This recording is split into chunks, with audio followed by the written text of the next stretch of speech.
Ahead of the supplementary elections scheduled for Saturday, an atmosphere of anxiety is pervading in some of the affected states, while some political groups have stepped up protests in some of the states. Others are calling for security deployment to avert any crisis.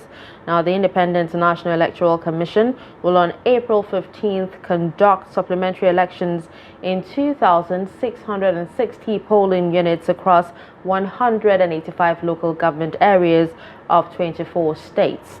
The Commission had conducted the presidential and National Assembly elections on February 25th and the governorship and state houses of assembly polls on March 18. The supplementary elections include the governorship, state houses of assembly senatorial, and House of Representatives elections in constituencies where they were previously suspended due to some reasons, including violence and situations where the margin between the winner and the first runner-up was less than the votes cancelled. Now, joining us via Zoom to discuss is Mr. Emmanuel Njoku, Director, Democracy and Governance Code. Good morning, Mr. Emmanuel, and thank you so much for joining us on Daybreak this morning.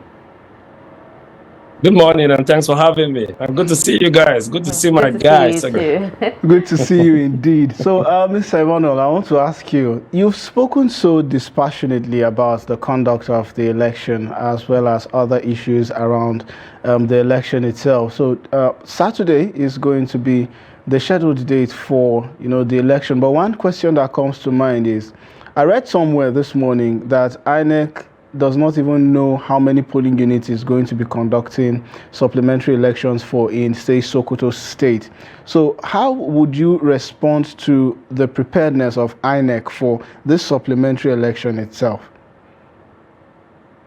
Well, I think that the data out there where it says that there will be two elections in 2,660 polling units, that is the data released by INEC. So I'll be surprised. People are saying INEC does not know the number of units where they'll be conducting elections. I believe that INEC will be ready. INEC is ready for this election. This is an INEC that conducted an election in 176,600 polling units on the February 25th and on the March 18th. So 2,660 polling units should be less than just about 1% or thereabout of the number of people that held the election. So why won't INEC be ready? I want to believe that INEC will also see this election as an opportunity to redeem her image and hopefully try to start building back trust that has been lost.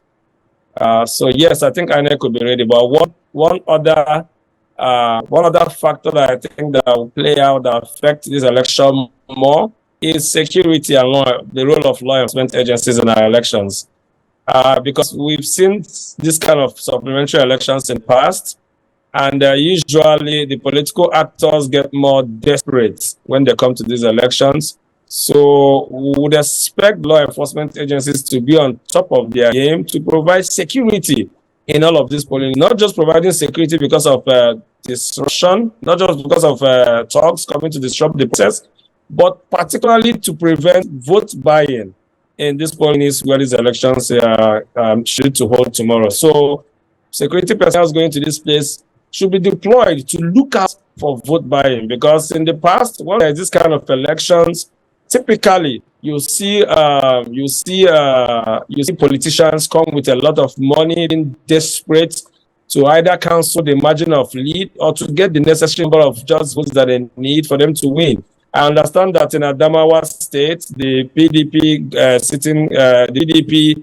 just needs about 6,000 votes to be able to cancel out any possibility of APC winning in that election. So they will be desperate to see that this happens. But if it's an INEC, I believe and I trust that INEC is ready. I mean, one of the reasons why I believe so is INEC was preparing. INEC was already prepared from the appropriation and from their logistics planning. They were already prepared to have a runoff election. Assuming that the margin of lead of President-elect Tinubu was less than, I mean, if they did declare Tinubu the president-elect, INEC was already prepared to have a runoff. And that will still happen across the whole country and opponents across the country. So if if INEC was prepared already to have a runoff election, of course, they should be very prepared to conduct a perfect election in these 2,660 polling units across the country.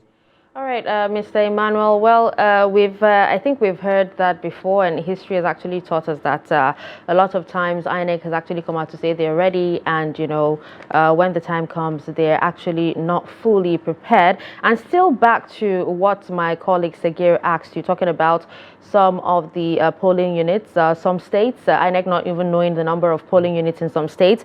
Daily Trust actually carried the story of INEC yet to decide on polling units for Sokoto rerun, and you have stakeholders of political parties worried that the election might not even hold in the state in particular, but the INEC is still saying that they're ready. But do you think that, because the rerun is happening tomorrow, right? Do you think from now up until tomorrow is enough time for INEC to actually know where these polling units are and even, disperse some of the sensitive materials there? Bearing in mind that, they are going to be conducting this supplementary election for the 3 senatorial districts and even 11 House of Representative seats in the state. So that's why I asked earlier, are we sure that INEC is as prepared as it is appearing to be? Because remember, on February 25, before February 25, we were told that, look, we are prepared. BVAS is going to be used and IREV is going to be used. We saw what happened on February 25.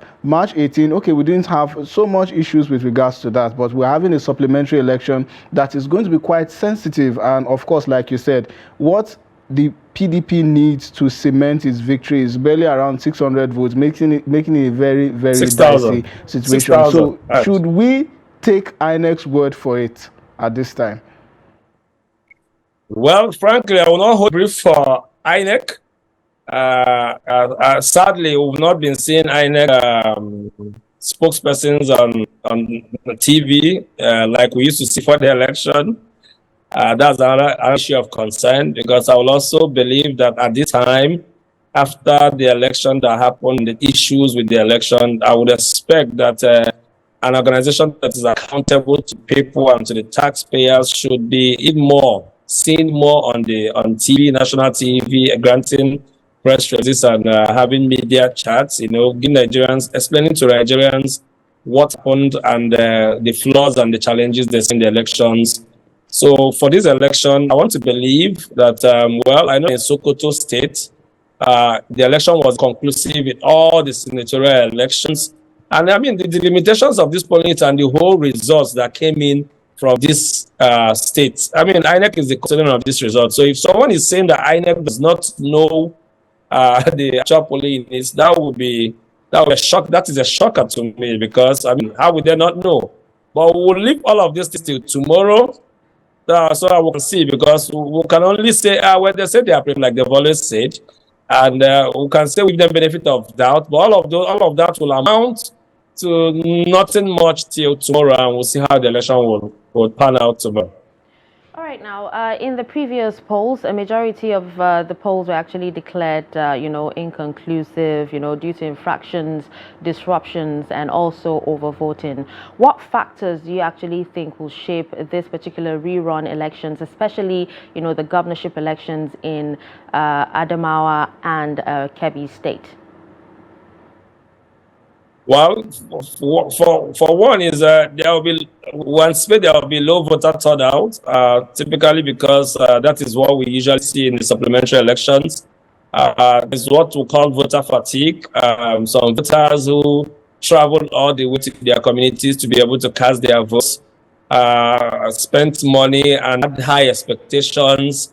And most of them are not happy with the turnout of events, because I mean the PDP are making their own allegations, while the APC is also making their own allegations of the other party trying to manipulate the process. So voter fatigue probably will be a factor in the voter turnout in this election. A lot of people may have moved on with their activities, may have gone back to their workplaces. A lot of young people who left their businesses or workplace to go back to vote may not have that opportunity or that leave to do that at this time. So yes, voter turnout will play out. And then this is going to be a very commercialized election as regards vote buying, like I've said before.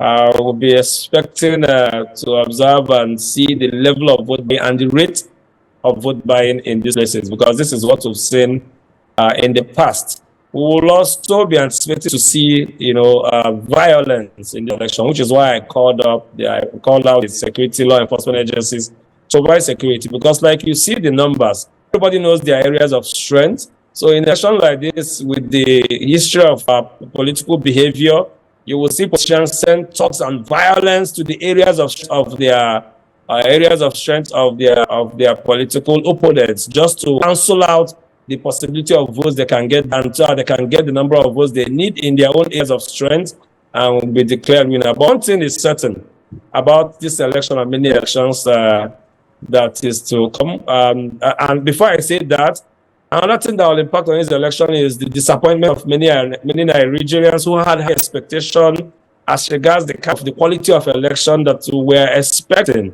And you will agree with me that the February 5th election is not an election we should really reference as anything fair or credible, as it were. But many people also are disappointed how the election panned out. Many people also are disappointed that some of these elections that were declared inconclusive, they believe that it was not supposed to be declared inconclusive in the first place. They believe that they were supposed to have gone ahead to declare them winner. I mean, against all the whole context of this conversation. All of these things will play a major role in what will pan out in this election. Last thing I wanted to see is that at the end of this whole election, one thing is clear, that the court will be the decider of all of this process at the end of it, which is sad. Elections are supposed to be people come and vote and have their votes count and have, give mandate to citizens. But we are going to see a season where the judiciary will have to end up deciding who will be the leader of most of these elections across Nigeria. And I don't think this is a good development, as it's going to clog the whole judicial process and the cases in the judiciary. It shouldn't be so. It is sad that we are here again. I mean, people like me, who probably have been an evangelist of voter participation and participation in governance, feel very sad and got depressed, because we felt that we are going to have an election completely different from the kind of elections we've seen in the past. But that never happened. Another thing I believe that played a major role in this election, every day I look at I try to review the 2023 election, February 25th election, and March 18th election. I begin to ask myself, is INEC really independent?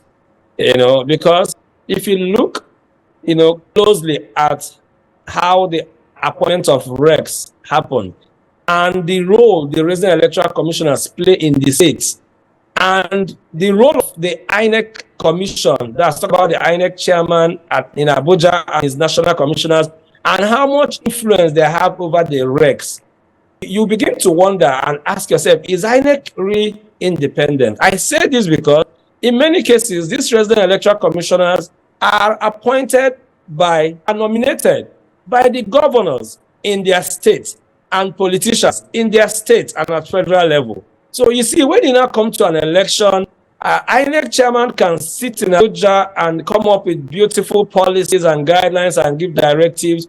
At the end of the day, the execution of all of these things is in the hands of the resident electoral commissioner, who most times who have zero experience around elections, who most times are not passionate about elections, who in most cases have never been to the field or have an idea of what conducting an election is, who have no business with elections, just apart from the fact that they are professors from the academia. These people play a major role in our elections. So most of these electoral commissions during elections, you find out that they are more loyal to the people who nominated them and put them in office. So they are more loyal to the cause and interest of the people who nominated them and the political parties that they seek to serve, than aligning with the guidelines and policies and the processes of INEC and the Electoral Act. I mean, sadly, we've seen situations where at the point of making returns and doing collations, you will now begin to wonder, these collation officers, were they even trained? Do they even understand the guidelines and the electoral act? So if people make collections completely in variance with the electoral laws, You need to wonder, were they even trained?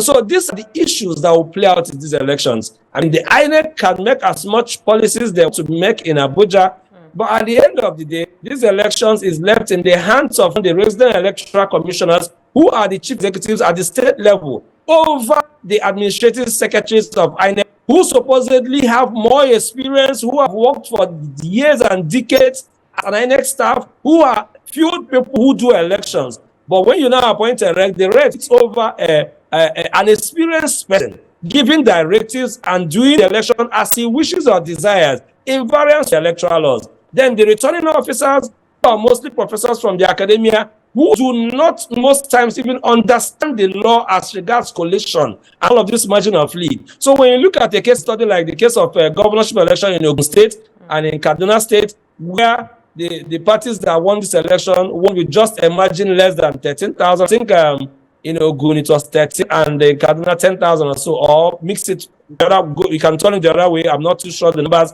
You begin to wonder, how do you now make a return when there were lots of polling units where elections could not hold for issues of security, where there were lots of polling units where there was a lot of violence and elections was upturned? And if you look at the Electoral Act from section 24, sub 2 and 3, section 47, sub 3, section 51, sub 2, clearly stipulates why and how if elections doesn't hold in place because of insecurity, because of natural disasters, because of failure of the beavers, because of I'm trying to remember 51 sub 2. For these many reasons, if elections don't hold in these places, that you cannot make a return. So in a situation like Akana and Ogun State, where the margin of lead is 13,000, are you telling me that in all the places where elections didn't hold in those days, where people have PVCs, that the people registered to be are less than 13,000 across the state? So this speaks to the character and the person of the people who lead elections at the state level. Good. Recs, yes. The returning officer, then the EOs at the state level. All of these things is what I believe will play out and determine the outcome of this election. But however, we are watching closely and we're observing, and we are hoping that this election really gets concluded tomorrow. So I can go back to the drawing table and review the laws and review the electoral guidelines and start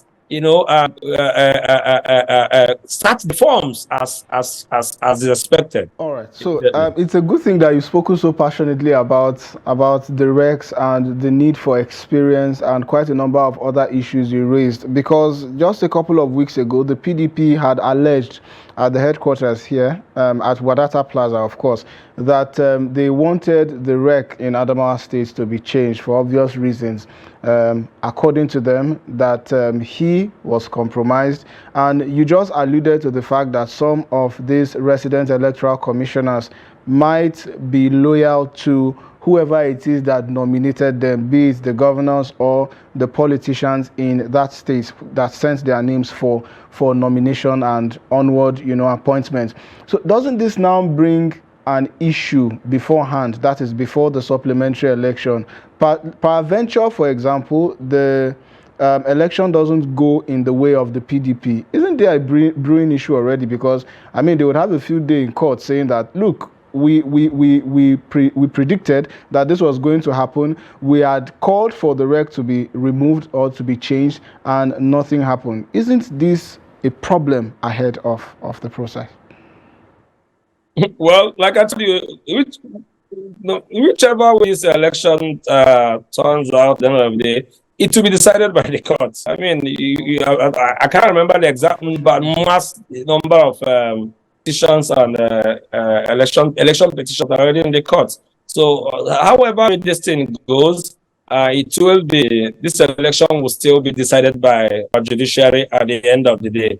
But for the part of the court for the removal of the resident electoral commissioners, the commissioner in the state, it is completely within the control and within the INEC in Abuja to make that decision. So they may have looked at it and they feel or they decide that they go ahead, saying that, looking at it from the point of, well, he's resident electoral commissioner and is the only political appointee in the state. The rest from the administrative sec down to the EO and down to all the other core staff of INEC. So I believe that INEC must have also reviewed. And this is a smaller election. This election is 2,660 polling units. I think it's about the size of the polling units in Osun State. So what this means is that INEC should be able to deploy enough of their core staff to supervise every process of this election across the country. And as well, because it's just 2,660 polling units, I believe that these law enforcement agencies as well should be able to also deploy enough of security agencies to observe this process, particularly because one of the weakest points seen in this election, this 2023 general election, is what we see at the collation centers, ward collation centers. In many cases, they turn these ward collation centers to battle centers where they bring in violence, because politicians and the way they say things, they've also understood and learned that the ward collection center is the most important chain in the result management and result handling process. That anything that they put in on that from EC8E, from EC8B, yes, continues to move that to local government, to the state, and to the final collection and declarations are made. I believe, and I want the security agencies and calling on them to provide enough security at the ward collection centers. And INEC on their own will save their face more to do the needful by ensuring that results from these polling units are uploaded on the IREV timely so that people can see it. And so that the purpose of the IREV, which is to counter the fraud that happens at the ward collection centers, will be effective.